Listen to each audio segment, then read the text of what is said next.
Body बनाने के लिए डाइजेशन का सही होना जरूरी है और बॉडी बनाने के लिए न्यूट्रिशन का सही होना जरूरी है और बॉडी बनाने के लिए एक्सरसाइज का भी सही होना जरूरी है। मैं आपको बताने वाला हूँ इस वीडियो के अंदर कि ऐसी कौन सी गलती आप कर रहे हैं जिसकी वजह से आपकी बॉडी में ट्रांसफॉर्मेशन नहीं हो पा रहा है, आपकी बॉडी ट्रांसफॉर्म क्यों नहीं हो पा रही, क्या ऐसा कारण है कि आप सभी चीजें प्रॉपर वे में फॉलो कर रहे हैं फिर भी आपको रिजल्ट नहीं मिल पा रहे हैं। मैं आपको दो चीजें ऐसी बताने वाला हूँ जिसके बाद आपकी बॉडी ट्रांसफॉर्म होनी स्टार्ट हो जाएगी, जो आप ऑलरेडी गलती डेफिनेटली कर रहे हैं। अगर नहीं कर रहे तो ऑलरेडी आपकी बॉडी बन रही है, तो आप इस वीडियो को मत देखिए। इस वीडियो को जब भी देखिए आप, अगर आपकी बॉडी ट्रांसफॉर्म नहीं हो रही है, आपको काफी टाइम हो गया है, आप अपनी बॉडी में ट्रांसफॉर्म करना चाहते हैं, तो ऐसी कंडीशन में क्या करें मैं आपको बता दूं। दोस्तों, जब भी आप अपनी बॉडी को ट्रांसफॉर्म करते हैं तो उस समय आपको प्रॉपर एक्सरसाइज करनी होती है। जैसे आपको मैं आज के इस वीडियो के अंदर ये तरीका बताने वाला हूं कि एक्सरसाइज को आपको करना कैसे है।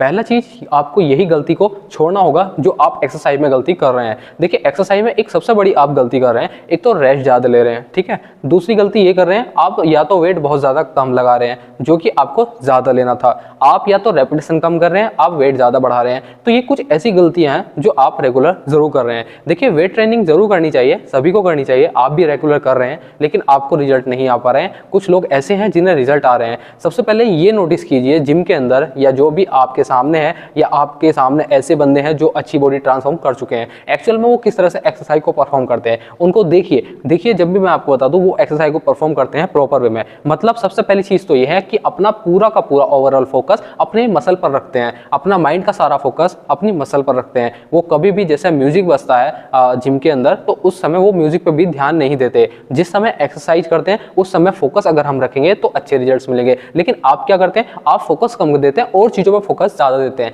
जैसे आपके फ्रेंड्स हो गए या जिम के अंदर और बंदे हो गए, आप दूसरों को देखते रहते हैं या बातचीत करते हैं, पंखे में बैठ जाते हैं, या बॉडी आपकी एकदम हीट पे है आप कोल्ड कर देते हैं। उसके अलावा आपकी बॉडी में आलस आना शुरू हो जाता है, या आपको मन नहीं लगता, या आपकी बॉडी में एनर्जी लेवल कम होता है। तो बहुत सारी चीजें ऐसी हैं जिनको आप इग्नोर कर रहे हैं। लेकिन मैं आपको बता दूं कि ये सारी चीजें आपको इग्नोर नहीं करनी। छोटी छोटी बातें होती हैं जिनको आप इग्नोर कर देते हैं, उनकी वजह से आपकी बॉडी ट्रांसफॉर्म नहीं हो पाती। मैं आपको एक चीज और बता दूं कि जिस समय आप एक्सरसाइज को परफॉर्म करते हैं तो उस समय आपको कुछ चीजों का भी खास ध्यान रखना है। जैसे कि जब भी आप एक्सरसाइज को परफॉर्म करेंगे तो उसके बाद आपको कितना रेस्ट लेना चाहिए। देखिए, आज मैं एक बहुत बड़ा मिथ आपका क्लियर करने वाला हूं।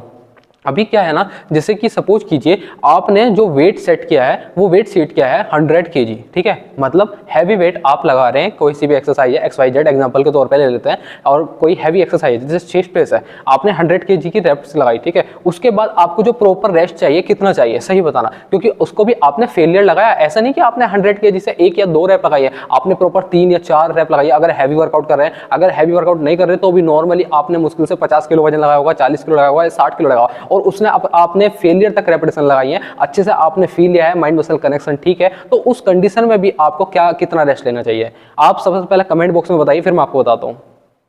देखिए, मैं आपको खुद बताता हूं कि एक्चुअल में सपोज कीजिए आपने 100 kg की 3 से 4 रेपिटेशन ली है। इसका मतलब आपने हिट किया अपनी मसल को अच्छे से, प्रॉपर वे में लगाइए। ऐसे नहीं कि रेगुलर आपने रेपिटेशन लगाई, कंप्लीट आपने पूरा होल्ड किया मसल को, उसके बाद फिर धीरे से ऊपर की तरफ ले गए। इस तरह से आपने प्रॉपर अपनी चेस्ट प्रेस बेंच को जो है इंक्रीज करा, और रेगुलर इसी तरह से अगर आप कर रहे हैं तो उसमें आप रेस्ट कितना ले रहे हैं ये भी ध्यान रखना है। देखिए, रेस्ट इतना इंपॉर्टेंट है इसमें, जैसे आपने मुश्किल से 30 सेकंड का रेस्ट लिया, ठीक है, तो उस कंडीशन में जो 30 सेकंड का रेस्ट है वो कम है, क्योंकि आपकी बॉडी अभी अगले सेट के लिए रेडी नहीं हो पाई है, जिसकी वजह से जो अगला सेट होने वाला है, जैसे आप 105 किलो लगाने वाले आपकी बार या 110 लगाने वाले हैं, वो आपसे प्रॉपर नहीं लग पाएगा। तो ये जो बीच का कंप्लीट रेस्ट होता है ये वेट और रेप्स पे डिपेंड करता है और आपके मसल फेलियर पे डिपेंड करता है। इतना कि आप जो है नेचुरल वे में अगर नॉर्मल एक्सरसाइज कर रहे हैं तो उस कंडीशन में तो आप ले सकते हैं 15 सेकंड या 20 सेकंड या 30 सेकंड का रेस्ट। अगर आप हैवी वर्कआउट करें, अच्छे तरह से वर्कआउट करेंगे, तो उसमें भी आपको रेस्ट को भी बढ़ाना होगा, और ये चीजें देखते हुए आप ये गलती रेगुलर कर रहे होंगे।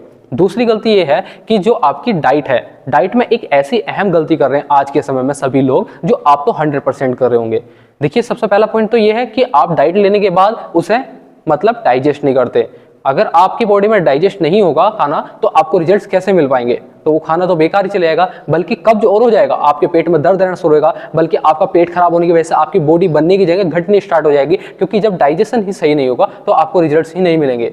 दूसरा पॉइंट ये है कि जो आप डाइट ले रहे हैं उसमें क्वांटिटी कितनी है, आपका प्रोटीन इंटेक कितना है, कार्ब इंटेक कितना है, फैट कितना है और विटामिन कितने हैं, मिनरल्स कितने हैं, हर चीजें कितनी है ये भी आपको नहीं पता। सपोज कीजिए आपको चाहिए था 100 ग्राम प्रोटीन या इसके अलावा 120 ग्राम प्रोटीन या जितना भी आपकी बॉडी के अराउंड आपको प्रोटीन चाहिए था वो आप बल्कि आधा ही ले रहे हैं। सपोज कीजिए आपको आपकी बॉडी जो मांग रही है वो 100 ग्राम या 150 ग्राम प्रोटीन मांग रही है, उस कंडीशन में आप अपनी बॉडी को दे रहे हैं सिर्फ 50 ग्राम, 60 ग्राम या 80 ग्राम। ऐसे कैसे काम चलेगा? मतलब जब तक आप न्यूट्रिशन ही नहीं देंगे तो बॉडी कैसे काम करेगी? आपको एक एग्जांपल देके समझाता हूं। सपोज कीजिए आपके पास एक मोटरसाइकिल है, ठीक है, अराउंड 1 लीटर तेल में वो मोटरसाइकिल आपकी चलती है तकरीबन 50 किलोमीटर, ठीक है।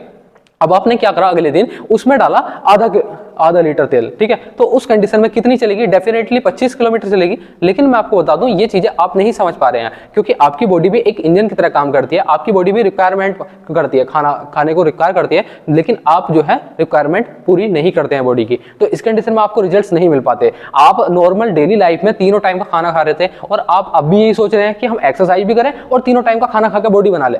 ऐसा नहीं है। जब आप नॉर्मल जिंदगी में जो नॉर्मल डाइट ले रहे थे, अब आपको डाइट भी एडवांस करनी होगी, लेकिन एडवांस करने के साथ साथ आपको बॉडी के अंदर उसे डाइजेस्ट भी होना जरूरी है। कुछ लोग तो ये सोचते हैं कि हम बहुत ज्यादा खा के एकदम तेजी से अपने वेट गेन कर लेंगे या अपनी मसल को एकदम तेजी से बढ़ा लेंगे, तो ये भी बहुत बड़ा मिथ है दोस्तों। ऐसा भी आप नहीं कर सकते कि आप बहुत सारा खाकर एकदम अपनी बॉडी में तेजी से जो है अपने मसल को इंक्रीज कर सकते हैं। ऐसा बिल्कुल नहीं हो सकता क्योंकि उससे सिर्फ ये होगा कि आपका डाइजेस्टिव सिस्टम खराब हो जाएगा। लेकिन आपको एक चीज पर जरूर ध्यान देना है कि आपको रेगुलर वेव्स में धीरे धीरे अपनी डाइट को जरूर बढ़ानी है, एकदम से नहीं बढ़ानी। पचा के जो है खाना खाना है, चबा चबा कर खाना खाना है, ताकि आपकी बॉडी में अच्छे से लगे और आपको अच्छे से अच्छा रिजल्ट्स मिले। और इसके अलावा एक अहम पॉइंट बता देता हूं कि आपको रिलैक्स भी जरूर लेना है। अगर आप अपनी बॉडी में प्रॉपर वे में रिलैक्स देंगे, अच्छे से अपनी बॉडी को रिलैक्स करेंगे, तो आपको बेटर से बेटर रिजल्ट्स मिलेंगे। उम्मीद करता हूं ये सारी चीजें आपको पसंद आएगी। और प्रॉपर डाइट प्लान और पर्सनल ट्रेनिंग के लिए आप हमसे व्हाट्सएप नंबर पर कॉन्टैक्ट कर सकते हैं। हम आपको प्रोवाइड करेंगे एक पेड डाइट प्लान और पर्सनल ट्रेनिंग जो कि आपको बॉडी को ट्रांसफॉर्म कर सकती है। और किसी भी तरह की जानकारी हो या आपको कोई पूछना हो तो सिंपल से आप कमेंट में कमेंट कीजिए, हम आपके लिए एक रिप्लाई जरूर दे देंगे। Thank you.